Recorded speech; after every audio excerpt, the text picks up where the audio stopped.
Je m'appelle André Messager, je suis pépiniériste.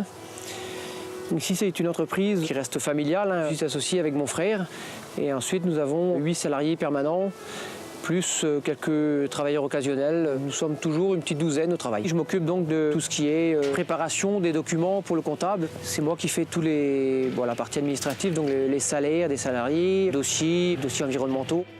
Mon handicap, c'est un handicap visuel de naissance et qui me gêne fortement, surtout pour la lecture et le travail sur écran. J'ai un logiciel d'agrandissement d'écran qui me permet d'agrandir à volonté les petits caractères. Pour la saisie, j'ai un clavier à grosses touches.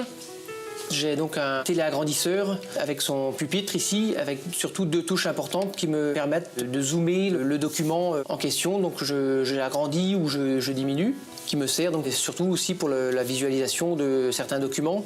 C'est une caméra qui est au-dessus de l'écran et qui vient filmer finalement le document que je pose en dessous et qui retransmet sur l'écran. Et donc de l'autre côté, c'est exactement la même chose, c'est les 2 mêmes machines, mais sauf que pour la saisie sur écran, il me fallait absolument 2 matériels identiques pour la lecture de factures et l'autre la lecture de relevé de compte. En plus, il y a une lampe là, qui projette de la lumière au plafond et qui fait un éclairage parfait sur le bureau, sans me gêner. Je connaissais déjà la GFIB, mais là c'est surtout c'est en partenariat avec la MSA d'Armorique qui m'a orienté vers le centre SIADV des Côtes d'Armor. Et à partir de là, on a demandé une étude à la GFIB pour venir étudier mon poste de travail. Et ensuite, avec l'aide d'un ergonome du SIADV, nous avons tout mis en place.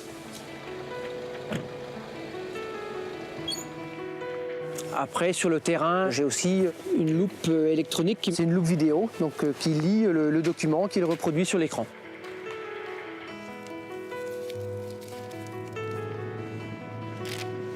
C'est moi qui fais la gestion de l'arrosage, qui est automatisé aujourd'hui, mais qui demande beaucoup de surveillance quand même. Donc il faut passer au niveau des aires de culture et regarder l'état de la plante et affiner tous les jours. Sur la pépinière, proprement dite, au niveau du quotidien, sur le terrain, je pense que je me débrouille comme une autre personne.